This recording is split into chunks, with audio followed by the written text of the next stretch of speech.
The knock came just after midnight, loud enough to cut through the silence like a crack of thunder. Nathan froze in the middle of his dark living room, his coffee growing cold in his hands as rain slammed against the windows of his small house in Columbus, Ohio. No one came to his door at that hour, unless something had gone terribly wrong. When he opened it, standing beneath the pouring rain was the last person he ever expected to see again. His newly divorced ex-wife, Sarah, stood trembling with soaked clothes, clinging to her skin, clutching a grocery bag in one arm and a tiny ring of apartment keys dangling uselessly from her fingers.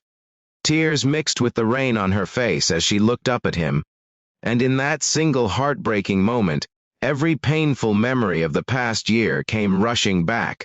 Before we continue, if you believe kindness and second chances can change lives, please take a moment to like this video, leave a comment, share it with someone you care about, and subscribe to the channel.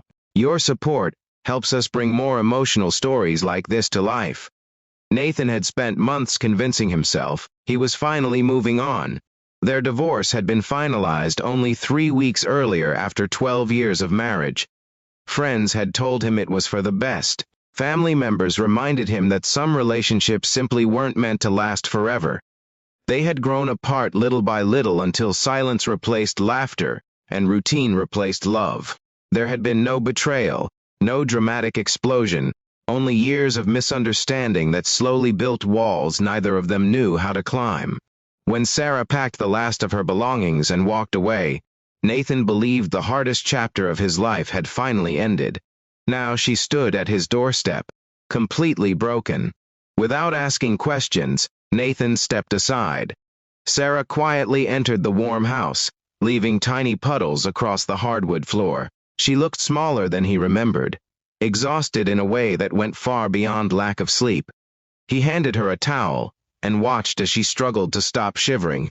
Only after several long minutes did she finally explain what had happened. Her apartment building had suffered an electrical failure during the storm. In the confusion, she had accidentally left her keys inside while taking out the trash. The maintenance office was closed until morning. Her phone battery had died, and she had no nearby family left in Ohio. She admitted that she had driven around for nearly an hour before finding herself outside Nathan's house. She had almost driven away twice, unable to gather the courage to knock. Nathan listened without interrupting.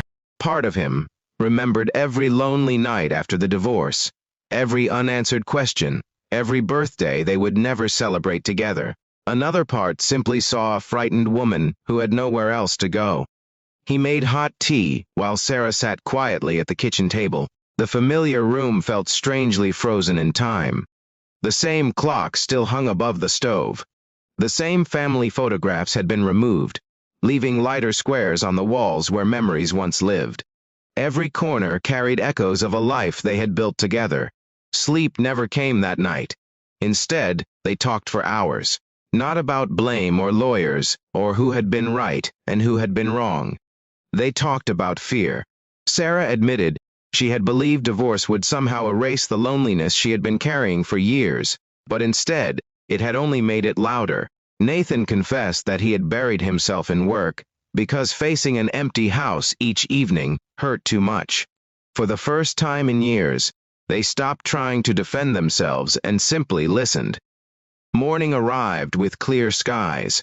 Nathan drove Sarah back to her apartment after the building manager unlocked her door. As she stepped out of the truck, she thanked him with tears in her eyes.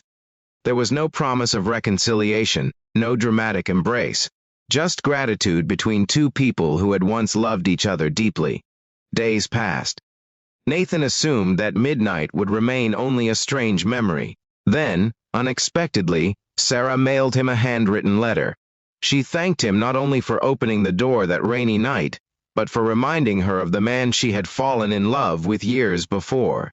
She admitted that somewhere along the road they had both become so focused on winning arguments that they forgot they were supposed to protect each other's hearts. She wasn't asking to get back together. She simply wanted him to know that despite everything, she would always appreciate his kindness.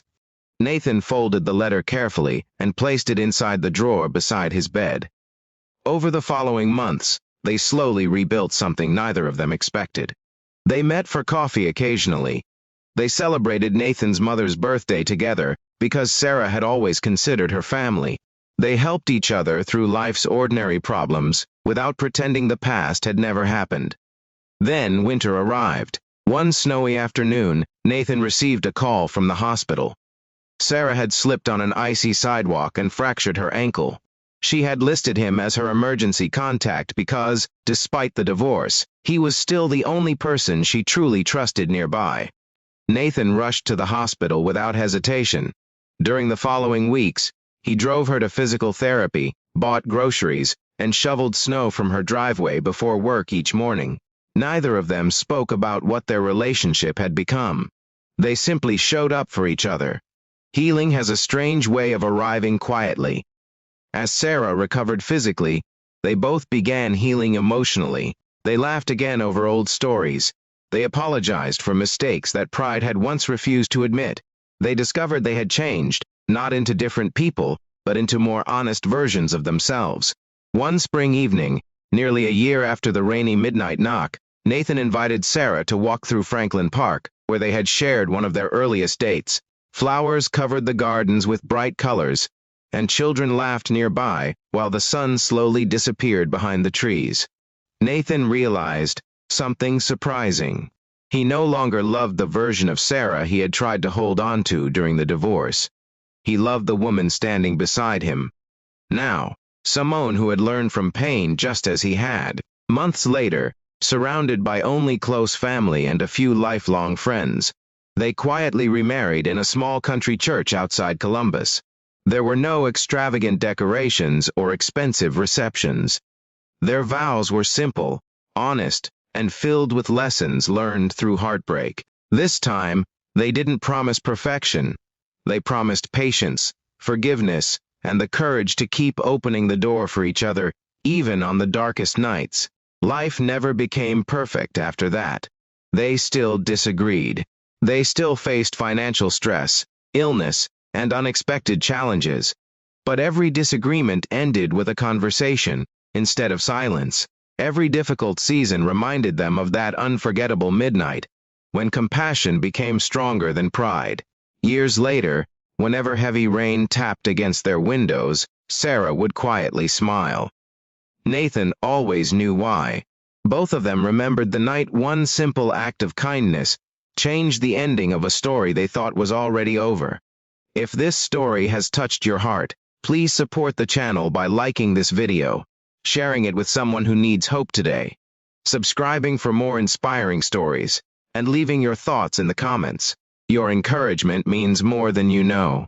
Special request, comment below with the words, "Kindness opens every door," if you believe forgiveness and compassion can change a life. Sometimes the greatest miracles don't happen because love never breaks. Sometimes they happen because someone finds the courage to open the door after everything has fallen apart. And on one rainy midnight in Ohio, a locked apartment became the beginning of two hearts finally finding their way home.